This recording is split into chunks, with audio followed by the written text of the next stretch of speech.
Hi, everyone. I'm Summer. I'm Carrie. And this is Hopelexia Podcast. Join us to talk about sex, drugs, and self-improvement.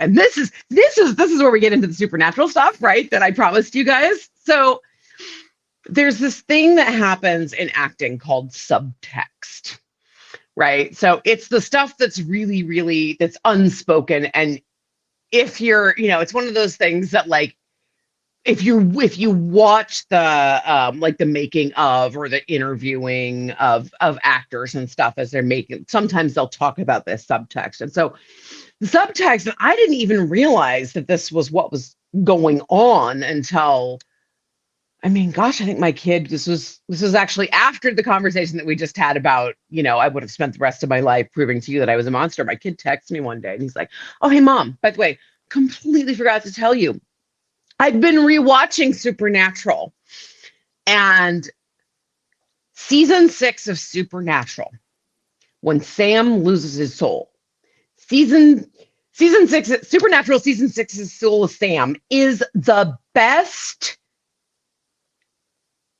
It's the best description I've ever seen, or the best on-screen portrayal of what it is like to have conduct disorder and or psychopathy."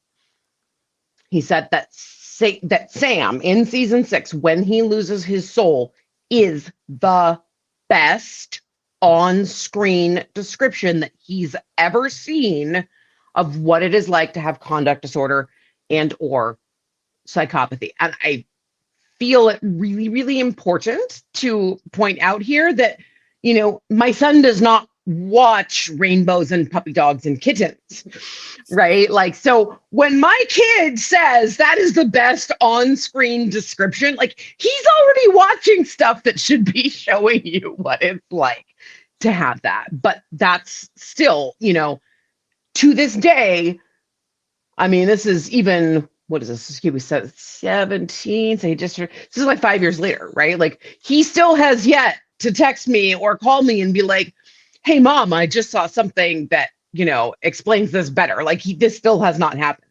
He still says to this day that is the best on-screen description, or on-screen representation rather, of what it's like to have psychopathy or conduct disorder. So when you go back to that garden, right, that scene in the garden, and he comes to me and he says, "Mom, I'm like Dexter."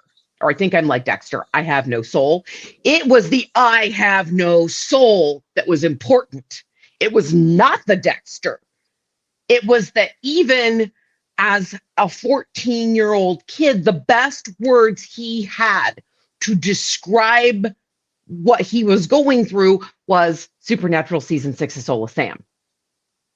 Right? That's what he meant when he said, "I have no soul." He saw himself reflected in Soulless Sam of Supernatural's season 6. And that is, I actually use that story arc to explain to people what it's like parenting a child with psychopathy.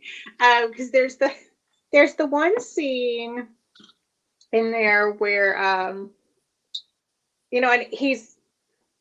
there's several episodes where, Dean is basically in charge, right? He's telling Sam where, he's making the decisions because Sam doesn't have that compass, right? That internal compass anymore, because he doesn't have his soul. And there's a scene where he thinks he's about to be abducted by aliens. And Sam makes a smart remark and he's yelling, "Empathy, Sam, empathy."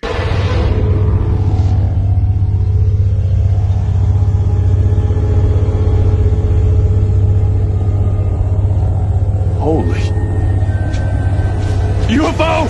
UFO! Oh, dude, stop yelling. You're breaking up. I didn't catch that last part. Close encounter! Close encounter! Close encounter? What kind? First? Second? They're after me! Third kind already. You better run, man. I think the fourth kind is a butt thing. Empathy, Sam! Empathy! They still after you?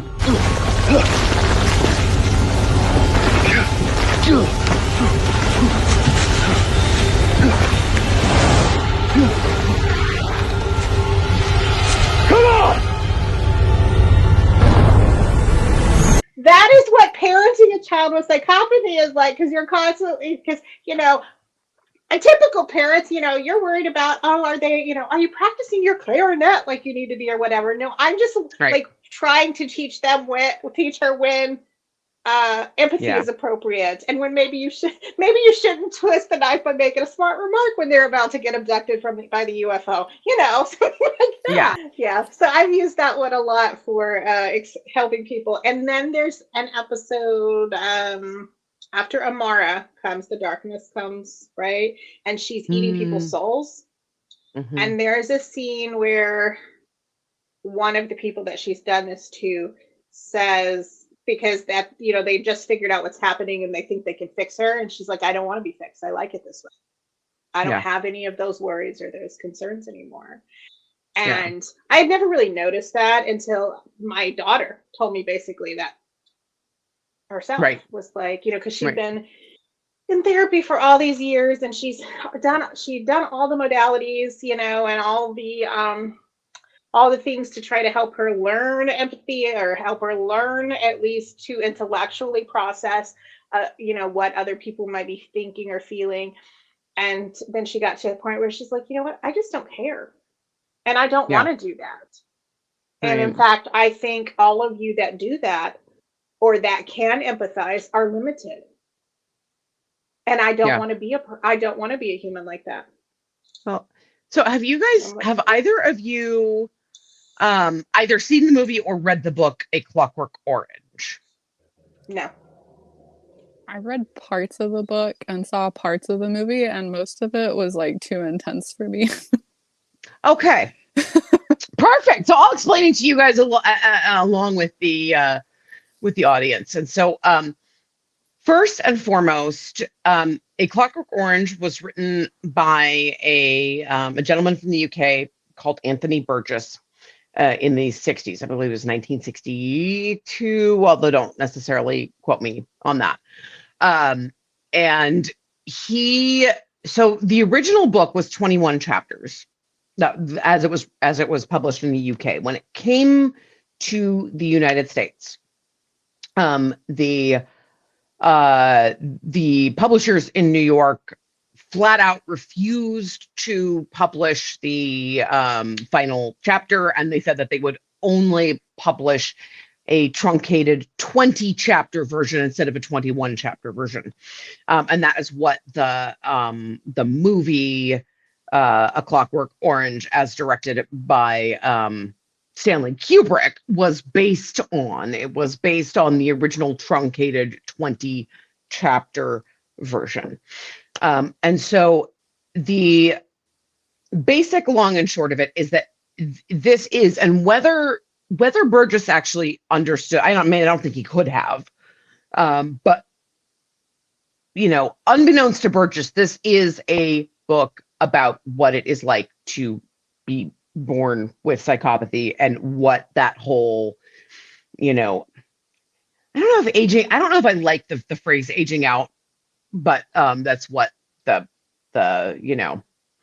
experts use, so I will use it whether I like it or not. But anyway, there's a sort of aging out process where you stop, wherein a person with psychopathy can stop harming people in quite the manner with abandon that they had done before, right? And so that's that 21st chapter in the book, right? That's part of that process, but of course it wasn't included in the American version, and it wasn't included in the movie. So what happens at a certain point is that Alex DeLarge, who is the kid who is, the main character, who is played by Malcolm McDowell in the movie, who, by the way, was 28 when he played Alex DeLarge, who is supposed to be 15. So just, if you have watched the movie, please do understand that, very adult version. No. This kid was 15 years old and had committed his first murder at 15 years old in the book, right? That there's a scene wherein, he ends up meeting these two girls at a record store, and he brings them back to their house. And or I guess two women rather, at a record store, and they go back to his house and they have this wonderful consensual sex. That's not at all what happens in the book. In the book, it is two 10-year-old girls. I repeat, 10-year-old girls, and he brutally, brutally, brutally rapes them. Like, so brutally that even Burgess, who was, let's say fairly free with his descriptions of the brutality, even he was like, and we're just going to kind of skip over this because it's really, really like bad. And we'll just sort of say that it was bad. Like, we'll just sort of, skip over that. But anyway, so this dude, Alex DeLarge, after he ends up in prison, he ends up being chosen because he's supposed to be this, brutal, or not supposed to be, he's this, brutal, remorseless, not just killer, but like, criminal. Like, he has, the whole beginning of the book is, and they gloss over it a lot in the movie, which, how could you, right? It's 21 chapters. How can you get through 21 chapters in a 2-hour movie, right? You can't. So there's just sort of stuff you would have to gloss over, right? But when they finally get to the point where he's chosen as a test subject for this particular experimental technique, it's called the Ludovico technique. Not that really matters, but they hook this dude up. They hook Alex up to a bunch of electrodes and, give him injections and, all of this stuff. And so what they do is it's basically aversive conditioning, and they make him feel terrible. They make him want to vomit. They make his head pound. And as they are making him feel sick, they subject him to violent films on screen. And also to, and the soundtrack happens to be classical music, in particular Ludwig van Beethoven, who was originally his favorite composer. And so as he comes out of this whole process, he becomes, his body learns to associate vomiting and hurting with violence, right? And it's actually, and this is, by the way, and this is somebody who will be a guest at a certain point, Dr. Callison Alcott, and he has absolutely given me free rein to mention this. He and I were having an email dialogue, and he was actually the first, he was the person who said to me, yeah, Clockwork Orange is, basically a story about what it's like to have conduct disorder. And I was like, really? And so then I stopped and I thought about it, and and I read the story and I watched the movie, and Cal was definitely right.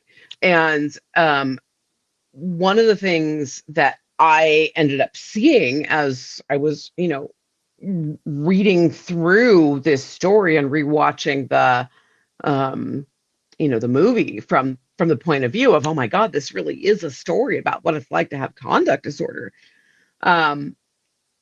When you get to the point where you see that Alex, and whether it's, in the movie or the book, doesn't really matter, but after he's been aversely conditioned, whenever he is, confronted with any sort of violence, he becomes physically ill. It makes him want to vomit. It makes his head pound. And so, Cal and I were emailing back and forth. That's Dr. Alcott and I were emailing back and forth. And I said to him something along the lines of, well, you do understand that asking anybody who has psychopathy to feel any sort of empathy is doing exactly what we did to Alex. Because if you think about it, what is the reaction that those of us who have empathy have anytime we are faced with violence? We feel sick to our stomach. We want to vomit. Our heart rate starts going up. It hurts our head. We're like, no, right? It's all of those things that they actually did to Alex. That is what it is like to have that innate thing in our body, right? So in many respects, your daughter is right? And that's something to think about, right? Like, is just because it feels better for us to have empathy, right? Like, just because we feel better about ourselves as human beings, having empathy doesn't mean that is the correct way to be, right? It is far better experientially to not feel that. You know what I mean? Right. But then we harm other people. That's what's keeping us from harming other people. And like, I get her point. Like, I can have what I want if I don't have to worry about people. Right. Exactly. When I'm harming other people. In fact, we had an interesting conversation one day. I can't remember. She was reading a lot. She went through a stretch of time where she was reading a whole lot. So I can't remember what book it was because there was a whole lot of books. But there was one where there was a scene. It was about teenagers. And there was a scene in there where one of the characters rapes another character while she's incapacitated by was it speech? Something, drugs, alcohol. I have no idea. We went to the library at least once a week, and like stacks of books came to this house, so I have no idea what it was. But we were talking about that scene, and because she was trying to tell me something else about it, and I'm like, you realize that what he did was rape, right? And she said no, because he wanted to have sex with her, so he had every right to do that. Wow.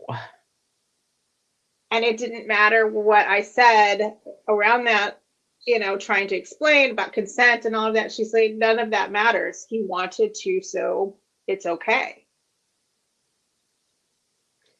That's fascinating. And quickly, my mind's going through, how your brain, you're dealing with what you're dealing with in front of you, and then your brain's doing all this. I'm like, well, you know what? Like, suddenly I'm very glad I've had all the rules that I've had about, making sure supervision and all of this, because, and she was very just indignant that I was wrong. Like, how dare I suggest he did something wrong? Because he wanted to, so he had the right to do that. You know what's super fascinating about this conversation is that my son and I had a conversation around consent when he was about 9 years old. And the reason it came up at that particular point is we were working on spelling words.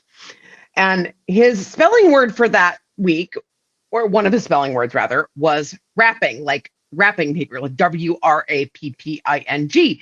And what he wrote was RAPING. And so I, took that opportunity to, hey, just FYI, like, I know spelling is not your strong suit, but this is probably one of those words you don't ever want to misspell. And so I explained what, rape was, what raping was, and, all of that stuff. And I explained what, in that conversation, I said, and you must never, ever, ever do this to a woman, because it would, and just so we're clear, I was clear from the time my child was 2 that he was heterosexual, like absolutely no bones about it, right? Like, one time we're walking along the beach, and he's crying for some reason. Anyway, there's this beautiful woman who's sitting on the beach, right? And he was just like, ah, ah, ah. And then as soon as she can't see him anymore, I was like, okay, well, I guess he's into girls. So anyway, I was, I said to him, you must never, do this to a woman, because it really, really messes that up and messes them up for a very long time. And my son's response, he just looks at me like I had two freaking heads and went, why would I want to have sex with somebody who didn't want to have sex with me? Like, it was just the dumbest thing in the world. Contrast that with your daughter, who was like, but he wanted to have sex with her. Therefore, whatever happens is totally fine. Mm-hmm. Like, yeah, because how dare anybody have the right to say no if that's what I want? yeah. But that's which is her basic underlying thought on everything that she did. Right. So, I mean, Right. it tracked. It was just, a horrifying example when it came up.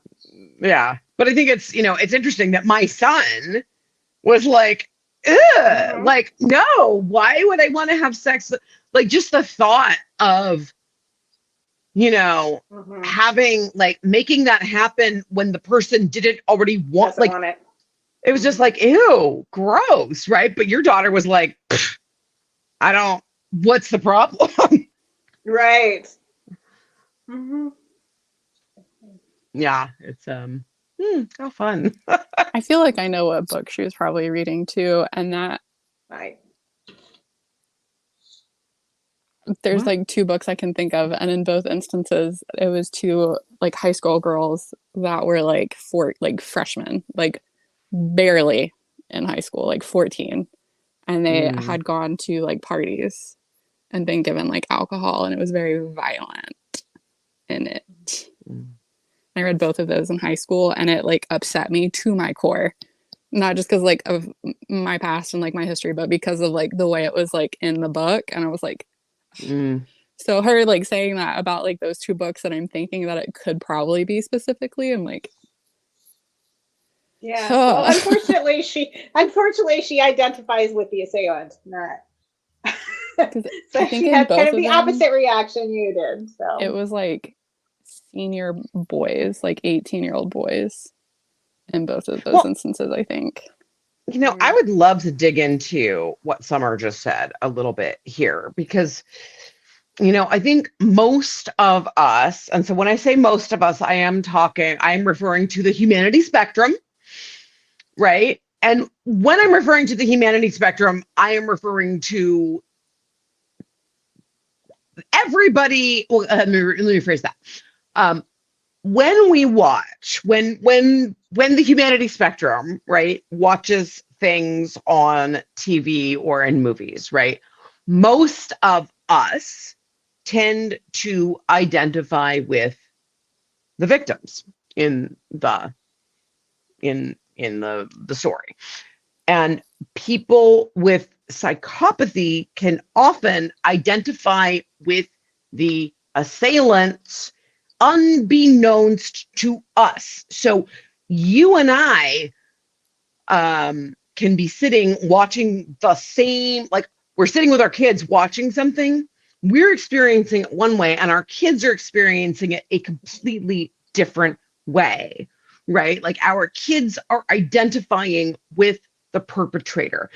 And there's a very good reason for that, right? And that is because who else do they ever see on screen who reflects them?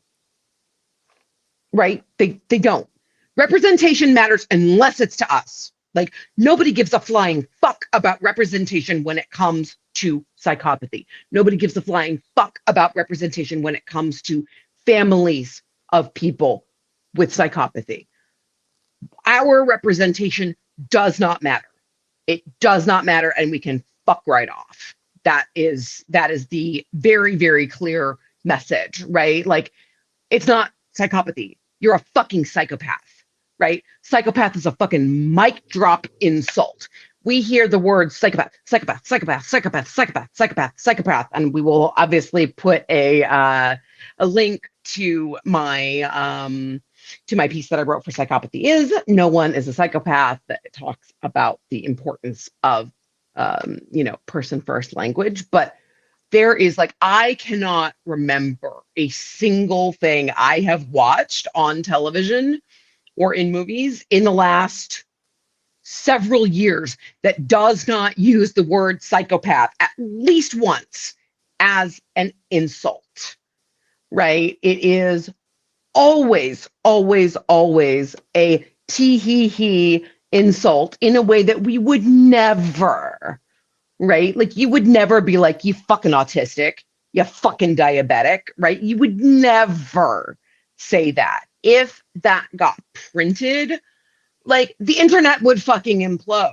and entire what do you call those empires, right, would crumble. Entire like television studios would just completely implode, with everybody on the internet going, no, you can't say that about somebody with a disability. But it doesn't matter when it's somebody with psychopathy.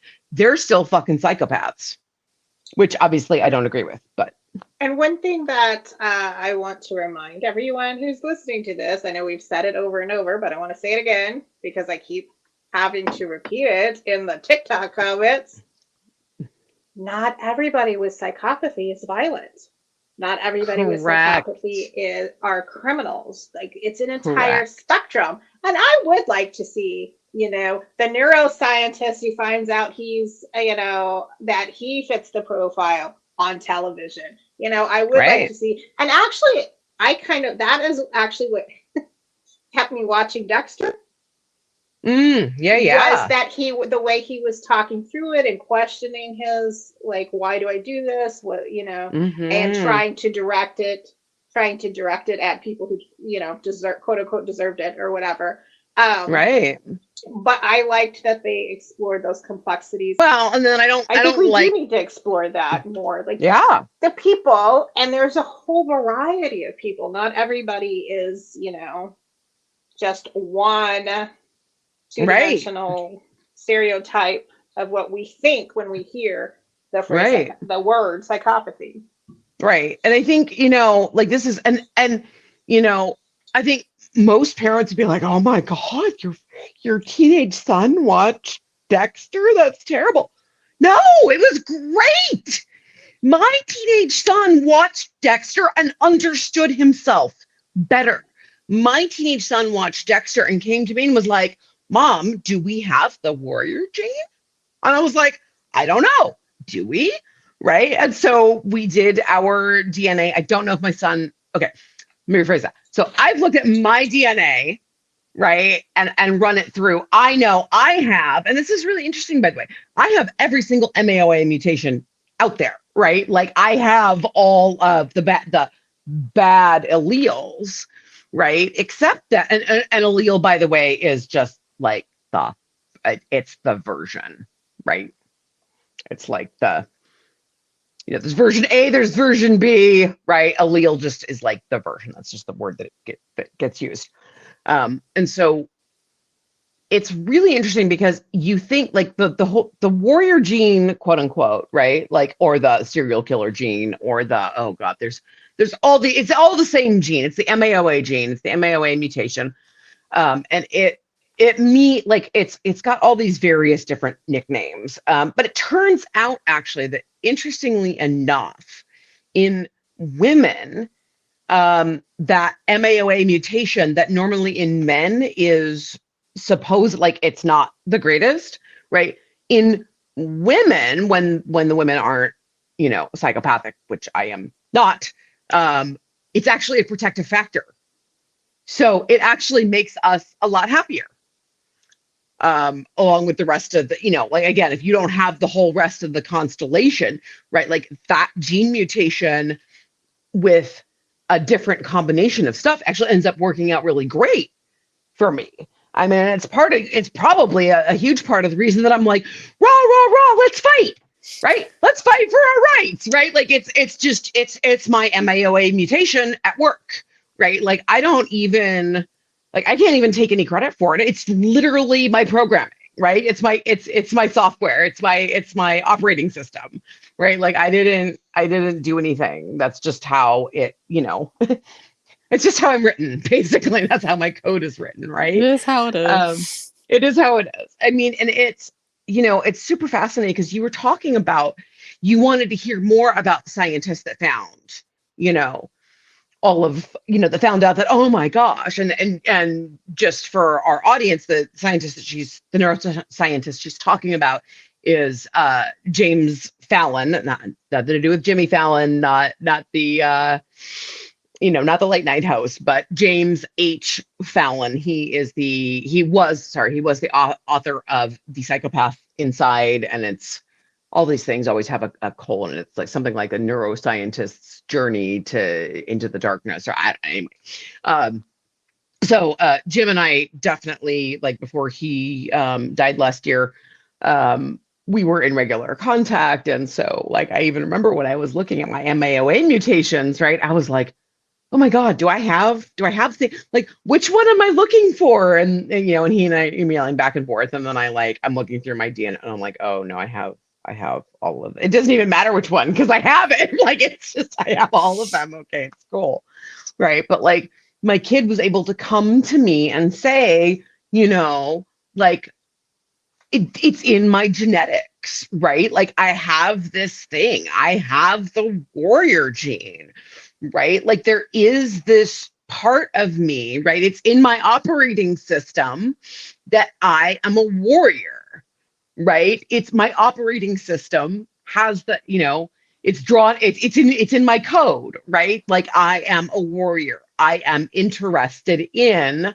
fighting, right? And whether that's, for your your rights or your freedom or your right to party or whatever, right? Like, it's part of the genetic code, right? And there's a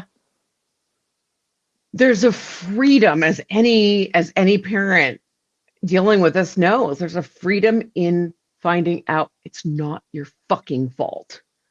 Like, this is just the way it is. This is like, okay, cool. I didn't cause it. This is it just is. And that's amazing. And I love that about Dexter. I love that there was all of that in there, and that they were talking about the MAOA mutations and the this and the that. And again, I'm not thrilled about the incest, nor was I thrilled about he was made this way because, exposure to violence. But I mean, is what it is, right? So you're telling me the Beastie Boys are warriors? I know. I liked the Beastie Warriors reference in there. That was great.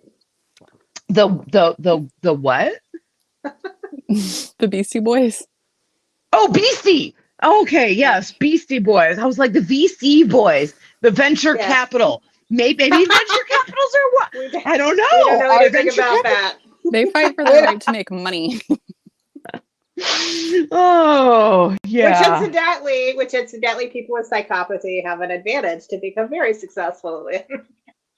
They do. In that area. Yeah.